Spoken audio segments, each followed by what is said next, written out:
So here's something that might sound a little unusual. I'm a cardiologist. I've spent 25 years treating heart patients, over 15,000 of them at this point. And yet, one of the questions I get asked most often has nothing to do with the heart directly. It's about kidneys. Why? Because your heart and your kidneys are neighbors who share everything. When one struggles, the other feels it. They're connected by the same blood vessels, the same fluid balance, the same delicate chemistry that keeps you feeling like yourself. And over the years, I've noticed something worth talking about. Many of the patients who come to me worried about their kidney health are eating what they believe is a healthy diet. Plenty of fruit, plenty of good intentions, and yet their numbers aren't improving the way they'd hoped. That's not because they're doing something wrong. It's because nobody ever explained which fruits are genuinely helpful for kidneys that are already working hard, and which ones, despite their healthy reputation, might be adding extra work instead.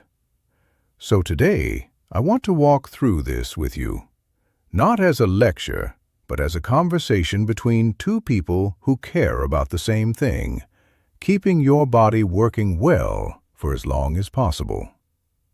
I'm Dr. Thomas Miller, and if you've ever wondered whether your fruit choices are actually helping your kidneys, I think the next 20 minutes or so will give you some clarity. Let's figure this out together. Before we get to the specific fruits, I want to share something that took me years to fully appreciate. I think it will help frame everything else we discuss. Your kidneys are remarkable organs. They filter somewhere around 50 gallons of blood every single day, quietly removing waste, balancing minerals, keeping your internal chemistry stable. Most of us never think about them because they just do their job, day after day, without complaint. But here's what I've learned from watching thousands of patients over 25 years. Kidney function doesn't usually decline overnight. It's more like a slow fade, so gradual that you might not notice until your doctor mentions that your creatinine levels have crept up, or that your filtration rate isn't quite what it used to be. This isn't meant to worry you. It's actually good news. Gradual change means there's usually time to respond, time to make adjustments, time to care for your kidneys before things become more complicated. And that's exactly what we're going to talk about today. How certain fruits can become quiet allies in that process. Let me give you a picture that I think makes this easier to understand. Imagine your kidneys as two very dedicated coffee filters. When they're working well, water passes through smoothly. The grounds stay behind. You get clean coffee. Simple enough. But over time, those filters can get a bit clogged. Not broken, just slower. And when that happens, some of the grounds start getting through. The filtering takes more effort. In your body, those grounds include things like potassium, phosphorus, and various waste products. When your kidneys are filtering efficiently, they handle these without any trouble. But when filtration slows down, those minerals can start to accumulate. That's when they become something to pay attention to. Now, here's where fruit comes in. Some fruits are low in these minerals and actually contain compounds that aid the filtering process. Others, despite being genuinely healthy for people with fully functioning kidneys, can add to the workload in ways that aren't always obvious. A banana, for example, is a wonderful source of potassium for most people. But for someone whose kidneys are already working hard to manage potassium levels, that same banana might tip the balance in an unhelpful direction. It's not that bananas are bad, it's that context matters. And that's really what I want to help you understand today. Not a list of forbidden foods, but a way of thinking about which fruits give more than they take when your kidneys need some extra care. All right, so with that framework in mind, let me introduce you to 4 fruits that I recommend regularly to my patients. These are what I call the kidney-friendly 4. Each one brings something a little different to the table. Let's start with apples. Partly because they're so accessible, and partly because they're genuinely underestimated. I had a patient a few years ago, a retired engineer named Walter, 71 years old, meticulous about everything he did. When his kidney function started to decline, he approached it like an engineering problem, tracking every number, researching every option. One day he asked me, "What's the simplest thing I could add to my diet that might actually help?" And I told him what I'm about to tell you. 1 apple a day, with the peel. He looked at me like I was joking. But here's the thing. Apples are genuinely special for kidney health. Most people don't realize why. First, they're naturally low in potassium, about 195 milligrams for a medium apple. That's a level that's comfortable even for people whose kidneys are already working at reduced capacity. But the real value is in the peel. Apple skins contain a fiber called pectin, which acts almost like a sponge in your digestive system. It binds to certain waste products, including phosphorus, and helps escort them out of your body before your kidneys ever have to deal with them. Think of it as giving your kidneys a helper. Instead of filtering everything themselves, they get some assistance from your gut. Research published in the American Journal of Kidney Diseases found that people who consumed adequate fruit fiber showed noticeably better phosphorus control compared to those on low-fiber diets. That's a meaningful difference. And it's coming from something as ordinary as an apple. Walter, by the way, took my advice. He ate an apple every morning for the next 8 months. Not a miracle cure, but his numbers stabilized. He told me he felt like he was finally doing something proactive instead of just waiting and worrying. That's what I appreciate about apples. They're approachable. They fit into almost any routine, and they quietly do their job, which is exactly what your kidneys need. Just remember, keep the peel on. That's where the good stuff lives. Now, the next fruit is smaller, but don't let the size fool you. Pound for pound, these little things might be the most impressive kidney helpers in your refrigerator. Blueberries. I'll admit, when I first started recommending these to patients, some of them gave me skeptical looks. Blueberries? For kidneys? It sounds almost too simple. But the research behind these is genuinely compelling. Let me explain what makes them special. Blueberries are exceptionally low in potassium, only about 57 milligrams per half cup. Their phosphorus content is minimal, so right away they're not adding to your kidney's workload.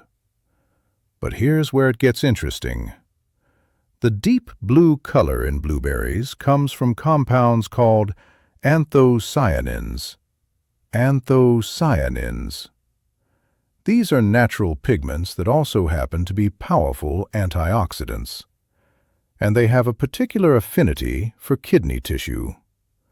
Most antioxidants circulate through your bloodstream and do general good. Anthocyanins are different.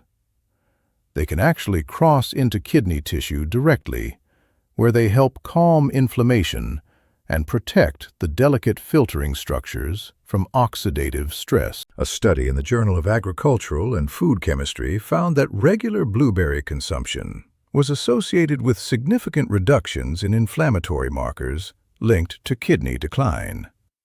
We're talking about meaningful, measurable changes. not just theory. I think of blueberries as quiet guardians. They don't announce themselves, but they show up consistently and do protective work where it counts. One of my patients, a woman named Grace, had been struggling with gradually rising creatinine levels for about 2 years. She was doing everything her doctor recommended, but the numbers kept creeping up. When she started adding half a cup of blueberries to her breakfast 3 or 4 times a week, she wasn't expecting much.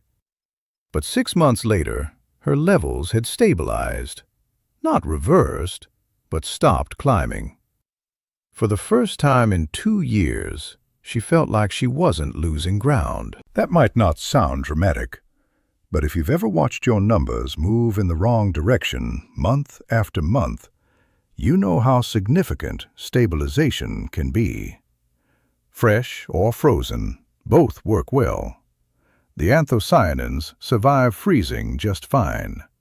Half a cup, a few times a week, stirred into yogurt or oatmeal, or eaten on their own. Simple, sustainable, genuinely beneficial. The next fruit is one that people often associate with heart health, and for good reason. But its benefits extend further than most people realize. Red grapes, or purple grapes. The darker, the better. You've probably heard about resveratrol, the compound that made red wine famous as a supposedly heart-healthy choice. Well, that same compound is present in grape skins, and its effects on kidneys are worth understanding. Resveratrol works at a cellular level. It activates certain proteins called sirtuins that help your cells repair themselves and manage stress more effectively. Think of it as turning on your body's internal maintenance crew. For kidneys that are already working hard, this kind of cellular assistance can be meaningful. Research published in Kidney International found that people with chronic kidney disease who consumed resveratrol-rich foods showed improvements in kidney function markers over a 6-month period. Not everyone responds the same way, but the pattern is encouraging. Beyond resveratrol, grapes are about 84% water. This makes them a gentle way to maintain hydration without overwhelming your system. And their polyphenols help keep blood vessels flexible. That matters because your kidneys are essentially networks of tiny blood vessels doing delicate filtering work. The one thing to be mindful of is natural sugar. Grapes are sweeter than apples or blueberries, so portion control matters. A small handful, about 15 to 20 grapes, 2 or 3 times a week, is plenty to get the benefits without the sugar becoming an issue. I often tell patients, color equals chemistry with grapes. The deeper the purple or red, the more resveratrol and protective compounds you're getting. Green grapes are fine, but they're not quite as potent. All right, one more fruit to go. And this one might surprise you. It's tropical, sweet, and often gets overlooked in conversations about kidney health. Pineapple. I know what you might be thinking. Tropical fruit? For kidneys? Isn't that going to be high in sugar or potassium? Actually, pineapple is surprisingly kidney-friendly. 1 cup of fresh pineapple contains only about 180 milligrams of potassium. That's less than half what you'd get from a banana. So right away, it's working within the limits that matter for people watching their mineral intake. But the real gift from pineapple is an enzyme called bromelain. It's found mainly in the fruit's core. That slightly tougher center part that most people throw away. Bromelain has anti-inflammatory properties that are genuinely impressive. It helps break down proteins and inflammatory compounds that can accumulate in kidney tissue over time. Research in Biotechnology Research International showed that bromelain supplementation was associated with significant reductions in inflammatory markers related to kidney health. I sometimes describe bromelain as a gentle cleanup crew. It's not aggressive, but it consistently helps clear out the debris that can slow down kidney function over time. Pineapple also has a mild diuretic effect. It encourages healthy fluid movement without the harshness of pharmaceutical diuretics. Many of my patients notice reduced swelling and bloating when they include fresh pineapple regularly. The key word there is fresh. Canned pineapple has been processed in ways that destroy most of the bromelain. If you want the full benefit, slice it yourself, and don't be afraid to include some of that core. 1/2 to 1 cup 2 or 3 times a week. That's enough to aid your kidneys without overdoing the sugar. Now, before we go any further, I want to pause for something important. Everything I've shared today is meant to complement your existing care, not replace it. If you're currently taking medication for kidney health, blood pressure, or any other condition, please keep taking it as prescribed. These fruits are helpful additions, not substitutes for medical treatment. If you're considering making changes to your diet, especially if you have moderate to advanced kidney disease, talk with your doctor or nephrologist first. They know your specific situation. They can help you understand what's appropriate for your stage of kidney function. And if you ever experience symptoms like severe swelling, difficulty breathing, confusion, or chest pain, please seek medical attention right away. Those symptoms deserve immediate professional evaluation. The information in this video is educational. It's meant to help you ask better questions and make more informed choices. But it works best as part of a partnership with your healthcare team. Okay, with that said, let me show you how to put all of this together. Here's a simple weekly rotation that I suggest to patients who want to incorporate these fruits without overcomplicating things. Monday and Thursday are apple days. 1 medium apple with the peel, eaten with a meal. Tuesday and Friday are blueberry days.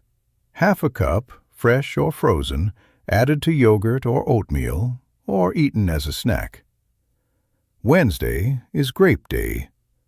A small handful of red or purple grapes, about 15 to 20 pieces, with the skins. Weekends are for pineapple.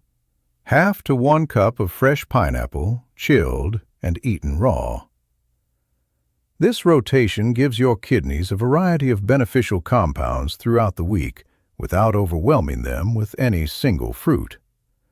The diversity matters. Each fruit brings something slightly different. Different antioxidants, different fibers, different protective mechanisms. If you want to make this sustainable, a little preparation helps. Wash your apples ahead of time. Portion your blueberries into small containers. Cut your pineapple and store it in airtight jars in the refrigerator. These small steps are what turn good intentions into consistent habits. And consistency, more than anything else, is what makes the difference over time. I want to acknowledge something that I think gets overlooked in these conversations. Kidney health isn't just about fruit. It's about the bigger picture. How you manage sodium. How you balance protein intake. How you stay hydrated without overdoing it. How you handle stress. How you sleep. Your kidneys are part of a system. They respond to everything you do. The fruits we've discussed today are one piece of a larger puzzle, but they're a piece you can control. A piece you can start with today, right after this video, if you choose to. And that matters. Because feeling like you have some agency, some ability to influence your own health, is itself a form of healing. It shifts you from passive waiting to active participation. One of the things I've learned after 25 years in medicine is that the patients who do best aren't necessarily the ones with the mildest conditions.